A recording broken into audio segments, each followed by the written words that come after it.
사도신경으로 우리의 신앙을 고백하겠습니다. 나는 전능하신 아버지 하나님 천지의 창조주를 믿습니다. 나는 그의 유일하신 아들 우리 주 예수 그리스도를 믿습니다. 그는 성령으로 잉태되어 동정녀 마리아에게서 나시고 본디오 빌라도에게 고난을 받아 십자가에 못 박혀 죽으시고 장사된 지 사흘 만에 죽은 자 가운데서 다시 살아나셨으며 하늘에 오르시어 전능하신 아버지 하나님 우편에 앉아 계시다가 거기로부터 살아있는 자와 죽은 자를 심판하러 오십니다. 나는 성령을 믿으며 거룩한 공교회와 성도의 교제와 죄를 용서받는 것과 몸의 부활과 영생을 믿습니다. 아멘.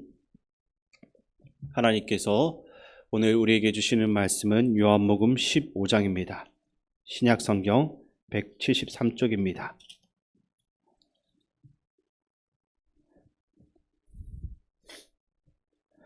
요한복음 15장을 교독하겠습니다. 나는 참 포도나무요 내 아버지는 농부라. 물은 내게 붙어있어 열매를 맺지 아니하는 가지는 아버지께서 그것을 제거해 버리시고 물은 열매를 맺는 가지는 더 열매를 맺게 하려 하여 그것을 깨끗하게 하시느니라. 너희는 내가 일러준 말로 이미 깨끗하여졌으니 내 안에 거하라. 나도 너희 안에 거하리라. 가지가 포도나무에 붙어 있지 아니하면 스스로 열매를 맺을 수 없음 같이 너희도 내 안에 있지 아니하면 그러하리라. 나는 포도나무요 너희는 가지라. 그가 내 안에 내가 그 안에 거하면 사람이 열매를 많이 맺나니 나를 떠나서는 너희가 아무것도 할 수 없음이라. 사람이 내 안에 거하지 아니하면 가지처럼 밖에 버려져 마르나니 사람들이 그것을 모아다가 불에 던져 사르느니라. 너희가 내 안에 거하고 내 말이 너희 안에 거하면 무엇이든지 원하는 대로 구하라. 그리하면 이루리라. 너희가 열매를 많이 맺으면 내 아버지께서 영광을 받으실 것이요 너희는 내 제자가 되리라. 아버지께서 나를 사랑하신 것 같이 나도 너희를 사랑하였으니 나의 사랑 안에 거하라. 내가 아버지의 계명을 지켜 그의 사랑 안에 거하는 것 같이 너희도 내 계명을 지키면 내 사랑 안에 거하리라. 내가 이것을 너희에게 이름은 내 기쁨이 너희 안에 있어 너희 기쁨을 충만하게 하려 함이라. 내 계명은 곧 내가 너희를 사랑한 것 같이 너희도 서로 사랑하라 하는 이것이니라. 사람이 친구를 위하여 자기 목숨을 버리면 이보다 더 큰 사랑이 없나니 너희는 내가 명하는 대로 행하면 곧 나의 친구라. 이제부터는 너희를 종이라 하지 아니하리니 종은 주인이 하는 것을 알지 못함이라. 너희를 친구라 하였노니 내가 내 아버지께 들은 것을 다 너희에게 알게 하였음이라. 너희가 나를 택한 것이 아니요 내가 너희를 택하여 세웠나니 이는 너희로 가서 열매를 맺게 하고 또 너희 열매가 항상 있게 하여 내 이름으로 아버지께 무엇을 구하든지 다 받게 하려 함이라. 내가 이것을 너희에게 명함은 너희로 서로 사랑하게 하려 함이라. 세상이 너희를 미워하면 너희보다 먼저 나를 미워한 줄 알라. 너희가 세상에 속하였으면 세상이 자기의 것을 사랑할 것이나 너희는 세상에 속한 자가 아니요 도리어 내가 너희를 세상에서 택하였기 때문에 세상이 너희를 미워하느니라. 내가 너희에게 종이 주인보다 더 크지 못하다 한 말을 기억하라. 사람들이 나를 박해하였은즉 너희도 박해할 것이요 내 말을 지켰은즉 너희 말도 지킬 것이라. 그러나 사람들이 내 이름으로 말미암아 이 모든 일을 너희에게 하리니 이는 나를 보내신 이를 알지 못함이라. 내가 와서 그들에게 말하지 아니하였더라면 죄가 없었으리니와 지금은 그 죄를 핑계할 수 없느니라. 나를 미워하는 자는 또 내 아버지를 미워하느니라. 내가 아무도 못한 일을 그들 중에서 하지 아니하였더라면 그들에게 죄가 없었으려니와 지금은 그들이 나와 내 아버지를 보았고 또 미워하였도다. 그러나 이는 그들의 율법에 기록된 바 그들이 이유 없이 나를 미워하였다 한 말을 응하게 하려 함이라. 내가 아버지께로부터 너희에게 보낼 보혜사 곧 아버지께로부터 나오시는 진리의 성령이 오실 때 그가 나를 증언하실 것이요 너희도 처음부터 나와 함께 있었으므로 증언하느니라. 아멘. 요한복음에서는 예수님께서 나는 무엇이다 라고 하는 소개가 7번이 나옵니다. 오늘 만나는 본문은 그 7번의 소개 중에 마지막입니다. 예수님은 본인을 참 포도나무라고 하시는데, 여기서 참이라는 것은 참과 거짓을 말할 때 사용하는 진실을 의미하는 것이 아닙니다. 예수님은 하나의 포도나무이시다, 또는 예수님이 포도나무의 실체이시다라고 하는 말씀입니다. 사실 예수님께서 오시기 전에도 포도나무 비유는 존재했습니다. 구약 성경에서는 이스라엘을 향해서 포도나무라고 말씀하셨습니다. 그러나 그들은 참 포도나무가 아니었습니다. 그래서 이사야 5장에서 보면 유대인을 의미하는 이 포도나무를 제거한다라고 말씀하셨습니다. 왜냐하면 그것은 참 포도나무가 아니었기 때문에 하나님께서 헐어버리신 것입니다. 그리고 하나님께서는 참 포도나무를 심으셨고, 그것이 바로 예수님이신 것입니다. 예수님만이 우리의 참 포도나무이십니다. 특별히 예수님은 본인을 향해 참 포도나무요 라고 선언하시고, 아버지신 하나님을 향해서는 농부라고 말씀하시고 있습니다. 당시 고대 근동지방의 많은 나라들은 그들의 조물주를 농부로 이해를 했습니다. 그리고 예수님께서 이들이 이해하고 있는 농부의 형상을 가지고 하나님을 말씀하고 있는 것입니다. 예수님께서 하나님을 농부라고 하신 것은 하나님께서 세상 모든 것을 만드시고 다스리시는 분이라는 것을 우리에게 알려주시고 있는 것입니다. 그런데 이렇게 모든 것을 만들고 다스리고 있는 아버지이신 하나님께서 그리스도 예수께 붙어 있어 열매를 맺지 않는 가지는 제거해 버리겠다라고 말씀하고 있습니다. 열매 맺지 않는 가지가 무엇입니까? 열매 맺지 않는 가지는 바로 예수님을 믿는다라고 말은 하지만 아무런 변화가 없는 가지를 말하고 있습니다.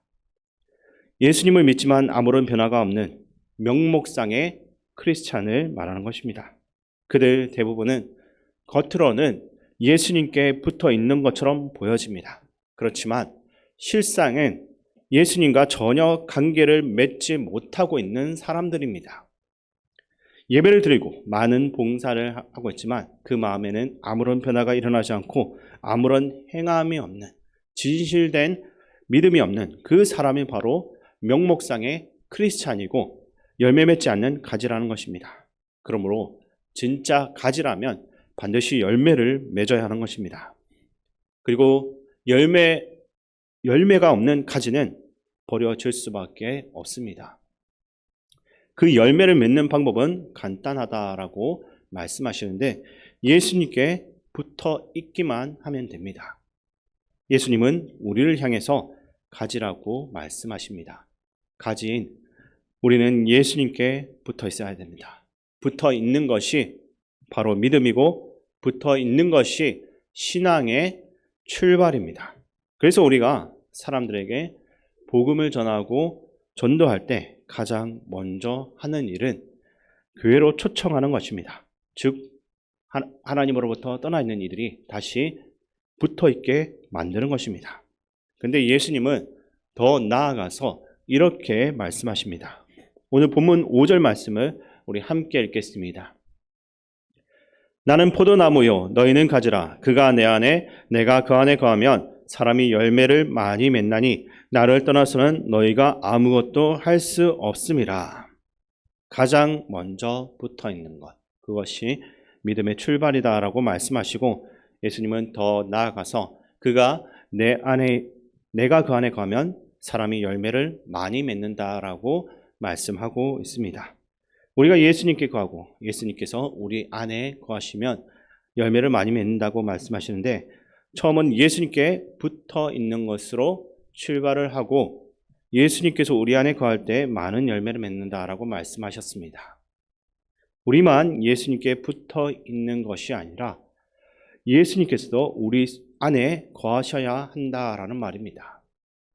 그러면 예수님께 붙어 있는 것을 알겠는데 어떻게 예수님께서 우리 안에 거하실 수가 있는 겁니까?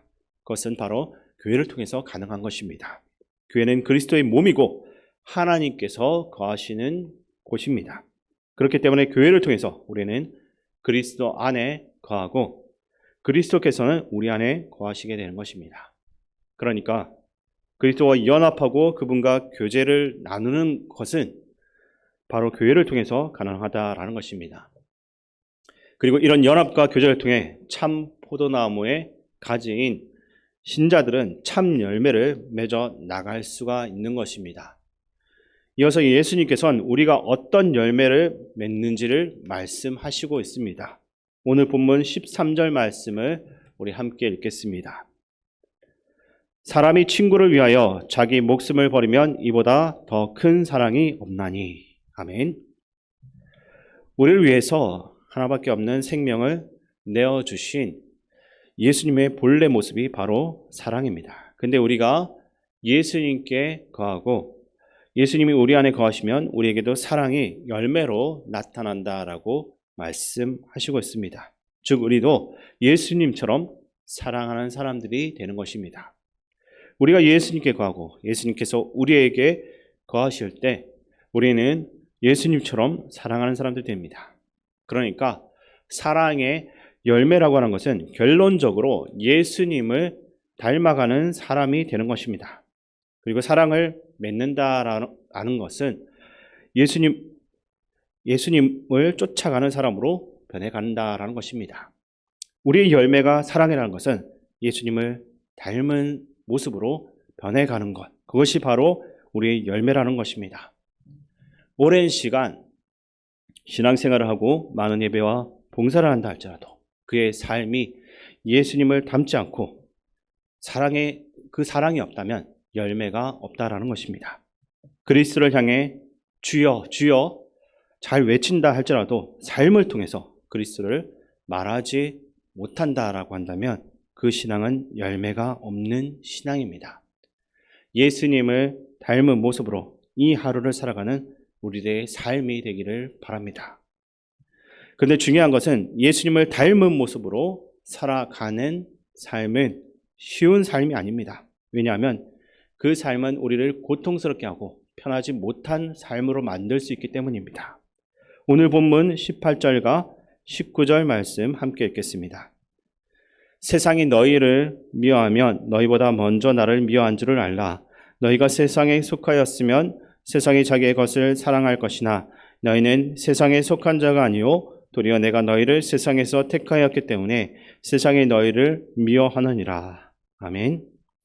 예수님을 닮은 사람은 세상으로부터 미움을 받는다라고 말씀하고 있습니다. 이어지는 본문도 계속 그렇게 말씀을 하고 있습니다. 참 열매를 맺는 가지고 예수님을 닮은 사람이라면 세상의 핍박, 세상의 괴롭힘은 당연한 것입니다. 왜냐하면 세상은 우리보다도 먼저 예수님을 미워했기 때문입니다. 그리고 우리는 예수님을 닮아가는 사람이 되어 있기 때문에 세상은 우리를 또 괴롭히고 있다는 것입니다. 세상의 가치관과 행동 양식과는 전혀 다른 삶을 살아가는 것이 바로 예수님의 모습이고 또한 예수님을 닮은 사람의 모습인 것입니다. 그럼에도 불구하고 우리는 핍박을 두려워하거나 이것을 피해 가서는 안 됩니다. 왜냐하면 그것이 예수님을 닮은 참된 제자의 모습이기 때문입니다. 그리고 우리가 그렇게 핍박을 오히려 즐거워하며 그 핍박 속에 살아갈 때 성령께서 우리에게 오셔서 끝까지 우리를 감싸주시고 우리를 보호해 주시기 때문입니다. 그렇게 예수님을 닮은 모습으로 핍박을 두려워하지 않고 그 속에서도 즐거워하며 기뻐하는 우리의 삶이 되시기를 바랍니다. 그런가 하면 예수님과의 이러한 관계가 형성이 될 때 가능한 것이 또 있다라고 말씀하고 있습니다. 단순히 우리에게 핍박과 고통만이 있는 것이 아니라 예수님과 관계를 깊이 맺었을 때 앞에 7절에서 말씀하신 것처럼 예수님께서 우리 속에 거하시면 우리가 무엇이든지 원하는 대로 이루어지게 되는 것입니다. 즉 예수님의 참된 제자가 되어서 그분과 동행하면 우리에게는 기도의 특권이 주어지게 되는 것입니다. 이러한 우리의 기도는 살아계신 하나님에게 직접적으로 드리는 기도이기 때문에 우리의 기도에는 반드시 능력이 나타나게 됩니다.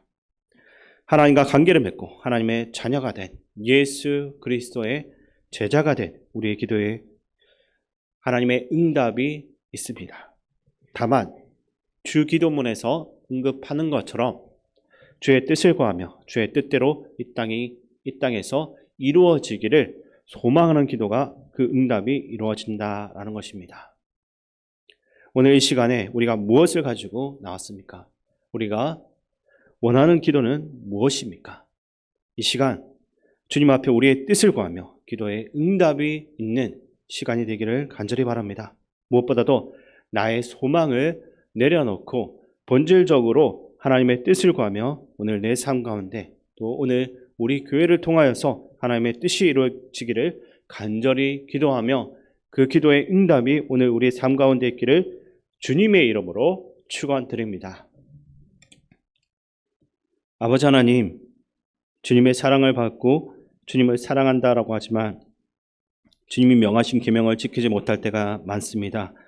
주님이 가신 그 길을 따라 우리도 서로를 사랑하는 참된 그리스도인들이 되게 하여 주시옵소서. 그 길 안에서 주님의 기쁨을 누리게 하시고 아름다운 열매들을 맺는 풍성한 가지가 되기를 원합니다. 주님이 우리를 끝까지 사랑하신 것처럼 우리에게 주신 사람들을 끝까지 사랑하는 성도가 되게 하여 주시옵소서. 우리의 참 포도나무이신 예수 그리스도의 이름으로 기도드립니다. 아멘. 주기도문으로 예배를 마치겠습니다. 하늘에 계신 우리 아버지, 아버지의 이름을 거룩하게 하시며 아버지의 나라가 오게 하시며 아버지의 뜻이 하늘에서와 같이 땅에서도 이루어지게 하소서. 오늘 우리에게 일용할 양식을 주시고 우리가 우리에게 잘못한 사람을 용서하여 준 것 같이 우리 죄를 용서하여 주시고 우리를 시험에 빠지지 않게 하시고 악에서 구하소서. 나라와 권능과 영광이 영원히 아버지의 것입니다. 아멘. 이 시간 우리 말씀을 가지고 기도할 때 먼저 예수님을 닮은 모습으로서 이 하루를 살아가는 나의 삶이 되게 하여 주옵소서라고 기도하시고 또 한 가지 기도하실 때 나의 기도 가운데 오직 주의 뜻이 이루어지게 하시고 또 주의 뜻이 나타나는 나의 삶이 되게 하여 주옵소서라고 기도하시기 바랍니다. 그리고 나라와 민족, 이 땅의 지도자들을 위해서 기도하시고 또한 우리 교회와 성도님들 위해 기도하실 때 어르신과 하나님들 위해서 기도하시고 또한 복무 중인 청년들과 다음 세대 각 부서와 선생님들을 위해 기도해 주시기 바랍니다. 마지막으로 세계 각지에서 복음 전하기 위해 수고하는 성교사님들과 성지순례 중인 담임 목사님 위해서 함께 기도하며 나아가겠습니다. 아버지 하나님, 우리 모두가 포도나무의 가지로서 예수님께 온전히 붙어있게 하여 주시옵소서. 또한 아버지 하나님, 예수님으로부터 멀리 떨어져서 서서히 메말라가고 있는 자식들 아버지 하나님께로 데려올 수 있게 도와주시옵소서. 그들이 예수님이라는 포도나무에 붙어있는 가지가 될 수 있게 도와주옵소서. 아버지 하나님, 참 생명이신 예수님으로부터 공급받는 삶이 될 수 있게 도와주옵소서. 아버지 하나님, 우리의 삶 가운데 사랑이 나타나지 않고 참 열매가 드러나지 않음을 볼 때가 너무나도 많습니다. 아버지 하나님, 우리의 연약함을 긍휼히 여겨주시고 우리의 삶 가운데 참 사랑이 나타날 수 있게 도와주시옵소서. 우리가 용납하지 못하고 우리가 용서하지 못한 이들이 너무나 많습니다. 아버지 하나님, 우리가 예수님 이름을 부르고 또 겉으로는 정말 아름다운 신앙의 모습으로 잘 포장하지만 실제적인 열매가 없으므로 내 형제를 사랑하지 못하고 미워하며 내 입술로 그에게 상처도 얻었으며 다시 한번 더 회개하오니 아버지 하나님, 돌이켜서 사랑의 열매를 우리 삶 가운데 맺는데 올림을 쏟을 수 있도록 도와주시옵소서. 또한 아버지 하나님, 이 자리에 나와 하나님 앞에 기도하는 모든 성도들의 그 기도를 하나님께서 응답하여 주시옵소서. 오직 주의 뜻대로 주님 말씀하신 대로 기도할 수 있도록 하시고 성령님께서 이 자리에 함께한 모든 성령님들의 마음을 감싸주시옵고 채워주시옵소서. 또한 승리순례 중인 하나님 목사님 가운데도 하나님 함께하여 주시옵소서. 모든 결정 가운데 어려움이 없도록 도와주시고 안전하게 잘 다녀올 수 있도록 하나님께서 붙들어 주시옵소서. 특별히 그곳 가운데서 건강 상하지 않고 하나님께서 붙잡고 주시옵소서.